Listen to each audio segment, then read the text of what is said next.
के बाद मंडल अध्यक्षों से आग्रह करूंगा वो मंच पर आकर शॉल पढ़ाएं। सभी मंडल अध्यक्ष एक साथ आ जाए। बोलो भारत माता की, भारत माता की, भारतीय जनता पार्टी, भारतीय जनता पार्टी। सामने देखो।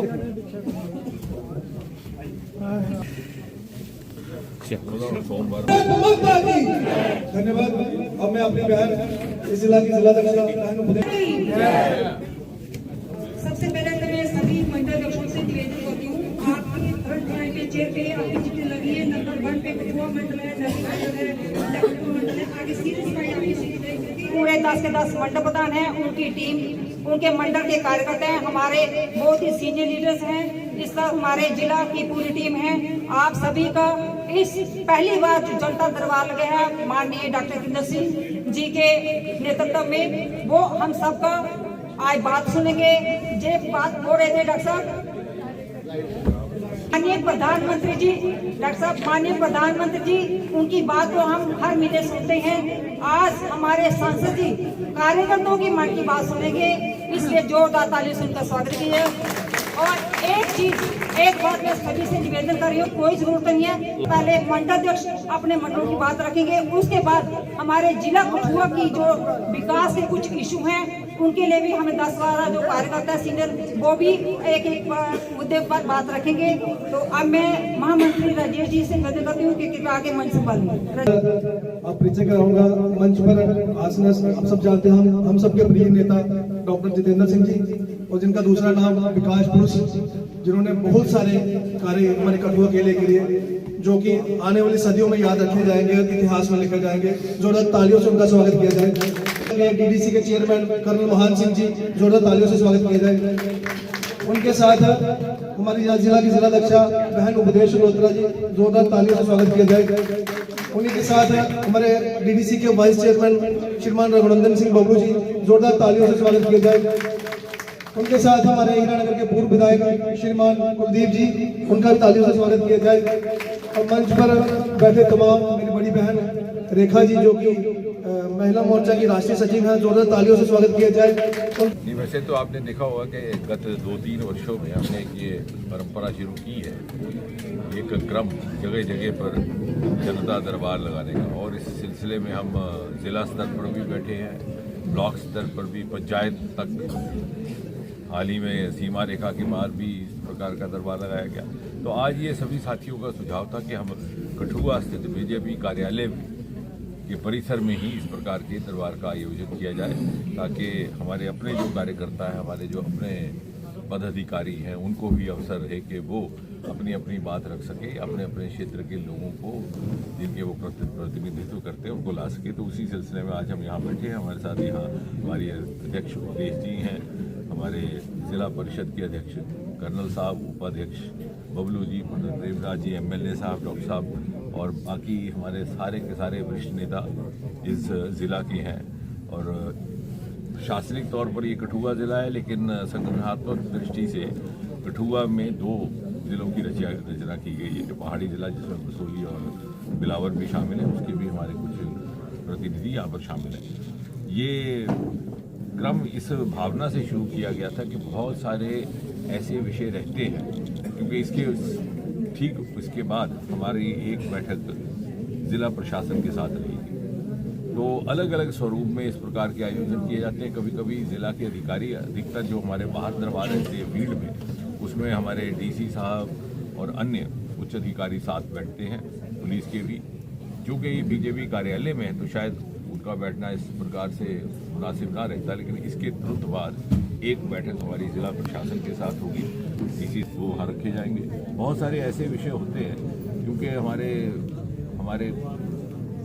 लोग, हमारी जनता, हमारे बहुत सारे ऐसे सज्जन संकोच के कारण बड़े अधिकारियों तक नहीं पहुँच पाते, और पहुँचते हैं तो अपनी बात खुल के रख नहीं पाते। और हम जनप्रतिनिधियों का ये दायित्व रहता है कि हम उनकी आवाज़ बन करके सही प्रशासनिक स्तर तक पहुँचा सकें। तो कई एक विषय ऑन दी स्पॉट निवारण हो जाता है। अक्सर हमने देखा कि ऑन दी स्पॉट बहुत सारे विषयों का, बहुत सारे इश्यूज़ का निवारण हो जाता है।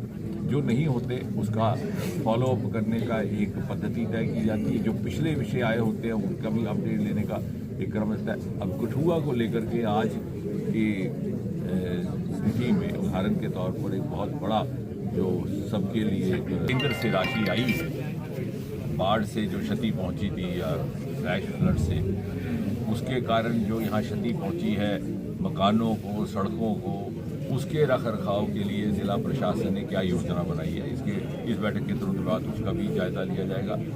केंद्र की ओर से प्रधानमंत्री मोदी जी के आशीर्वाद से जिस तरह से कठुआ को अनेकों पहले अपनी किस्म के पहले प्रोजेक्ट नसीब हुए, मेडिकल कॉलेज यहाँ पहुँचा, रूसा के तहत यहाँ इंजीनियरिंग कॉलेज पहुँचा, यहाँ वंदे भारत ट्रेन पहुँची, उसी प्रकार यहाँ उत्तर भारत का सबसे पहला होम्योपैथी कॉलेज भी जो सरोटा में कठुआ में ही निर्माणाधीन है, और उसको लेकर के क्या अपडेट है।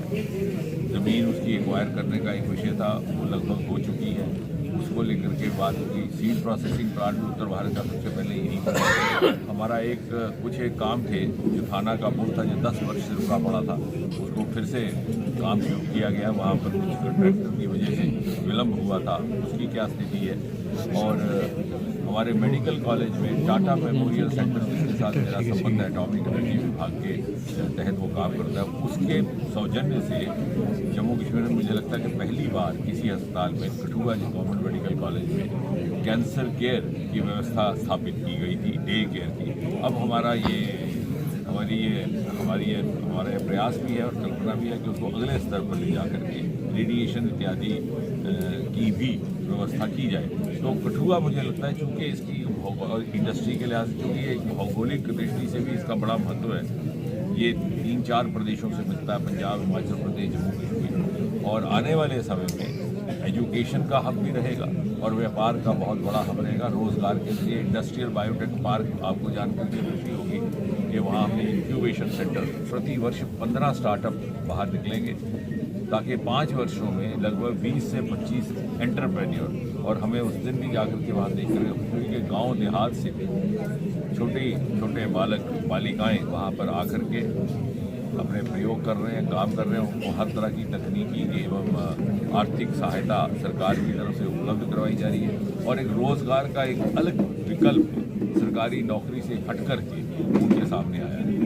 डॉक्टर साहब होगी, और मैं ये भी आश्वस्त करवा दूँ कि जिस भाव के साथ प्रधानमंत्री मोदी जी ने ये राशि उपलब्ध करवाई है, क्योंकि आपको याद होगा कि जो ही बाढ़ आई थी, प्रधानमंत्री जी उस दिन पंजाब के दौरे पर निकले और तुरंत दिल्ली पहुंचने के बाद उन्होंने हिदायत जारी की कि ये जो सीमा का क्षेत्र है, अंतर्राष्ट्रीय सीमा का, इसके दोनों तरफ, क्योंकि ज़्यादा क्षति पहुंची थी उस तरफ सुजानपुर और पठानकोट की तरफ, और इस तरफ हमारे कठुआ, तो इन्हीं क्षेत्रों पर विशेष तवज्जो दी जाए।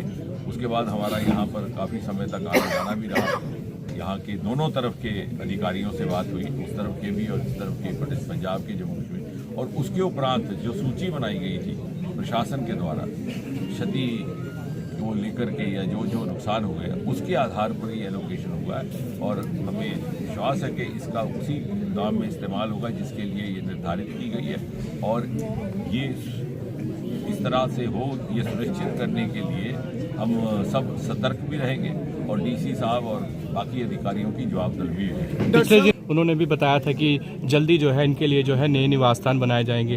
तो हमने जिस दिन बाढ़ आई थी, जिस दिन राजपुरा डूबे थे, उस दिन भी ये बात कहनी थी कि जहाँ पर, और ये यहाँ पर लागू नहीं होती क्योंकि ये किश्तवाड़ तक हुआ है, ये जो लोकसभा क्षेत्र है इसमें सबसे अधिक क्षति पहुँची है। रामगढ़ में 30-40 हज़ार से मकान बह गए थे, जहाँ बह गए हैं दोबारा बनाए जाएंगे। बल्कि इतना ही नहीं, मैं इसमें ये भी जोड़ दूँ, जहाँ ज़मीन को नुकसान पहुँचा है वहाँ अतिरिक्त ज़मीन या विकल्पित ज़मीन भी उपलब्ध करवाई जाए। डॉक्टर साहब